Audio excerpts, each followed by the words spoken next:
Maharashtra superfast news चॅनलमध्ये आपले सहर्ष स्वागत आहे। खास सत्याची धार लेखणीची महाराष्ट्रातील ताज्या आणि वेगवान बातम्या पाहण्यासाठी आपल्या हक्काचे चॅनल शेअर करा, लाईक करा आणि सबस्क्राईब करा। धन्यवाद। रायगडमध्ये मत्स्यक्रांतीची नवी सुरुवात, 550 शेतकऱ्यांना मत्स्यबीजाचे वाटप। रायगड जिल्ह्यात मत्स्यपालन क्षेत्राला चालना देण्यासाठी महत्त्वपूर्ण पाऊल उचलण्यात आले आहे। छत्रपती शिवाजी महाराज महाराष्ट्र अभियानांतर्गत मुख्यमंत्री देवेंद्र फडणवीस यांच्या वाढदिवसानिमित्त तसेच स्वर्गीय अजितदादा पवार यांच्या जयंतीनिमित्त उरण तालुक्यातील खोपटे येथील जिल्हा परिषद शाळेत आयोजित कार्यक्रमात जिल्ह्यातील 550 शेतकऱ्यांना मत्स्यबीजाचे वाटप करण्यात आले। यावेळी जिल्हाधिकारी किशन जावळे यांनी मत्स्यपालन हा रायगडच्या आर्थिक विकासाचा महत्त्वाचा आधार ठरू शकतो असे सांगत शेतकऱ्यांना तांत्रिक मार्गदर्शन, प्रशिक्षण, वित्तीय सुविधा आणि बाजारपेठ उपलब्ध करून देण्यासाठी जिल्हा प्रशासन कटिबद्ध असल्याचे स्पष्ट केले। आत्मा प्रकल्पांतर्गत लाभार्थी शेतकऱ्यांना मत्स्यबीजासोबतच मत्स्यपालनाचे प्रशिक्षणही देण्यात आले। आगामी काळात खाद्य व्यवस्थापन, रोग नियंत्रण, उत्पादन वाढ, मूल्यवर्धन आणि विपणन याबाबत तालुकानिहाय प्रशिक्षण कार्यक्रम राबवण्यात येणार असल्याची माहितीही देण्यात आली।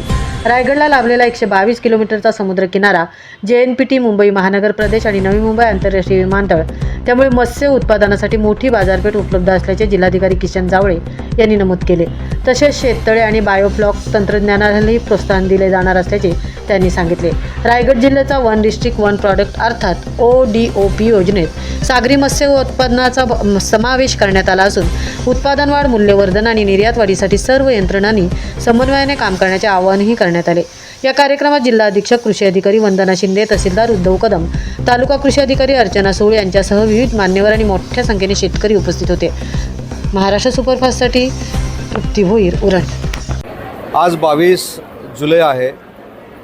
माननीय मुख्यमंत्री देवेंद्रजी फडणवीस साहेबांचा वाढदिवस आहे आणि आजच माजी उपमुख्यमंत्री आदरणीय अजितदादांची जयंती देखील आहे। त्याच्यामुळं महाराष्ट्र शासनानं एक उपक्रम आजपासून सुरू करायला सांगितलं होतं, ते म्हणजे छत्रपती शिवाजी महाराज महाराजस्व अभियान। म्हणजे आपल्याला आठवत असेल की माननीय एकनाथ शिंदे साहेब जेव्हा राज्याचे मुख्यमंत्री होते तेव्हा शासन आपल्या दारी जी संकल्पना होती तीच संकल्पना आम्ही कॅरी फॉरवर्ड केली आणि तालुक्यामध्ये, जिल्ह्यामध्ये, गावामध्ये अशा पद्धतीचे दाखले असतील किंवा विविध खात्यांमधला जो कार्यभार आहे हा सुलभ होऊन लोकांना मिळावा यासाठी या कार्यक्रमाचं नियोजन आपण केलं आहे। 2 महिन्यापूर्वी देखील या कार्यक्रमाचं आम्ही जिल्ह्यामध्ये नियोजन केलं होतं। जो 27,000 लोकांना याचा फायदा आम्ही मिळवून देऊ शकलो आहे आणि त्याचाच भाग म्हणून आजच्या कार्यक्रमाच्या उद्घाटनाला पालकमंत्री म्हणून मी उपस्थित होतो। आता हे 22 तारखेपासून 2 तारखेपर्यंत अभियान जिल्ह्यामध्ये चालेल आणि याची सांगता राज्याचे महसूल मंत्री आदरणीय चंद्रशेखर बावनकुळे साहेब करणार आहेत।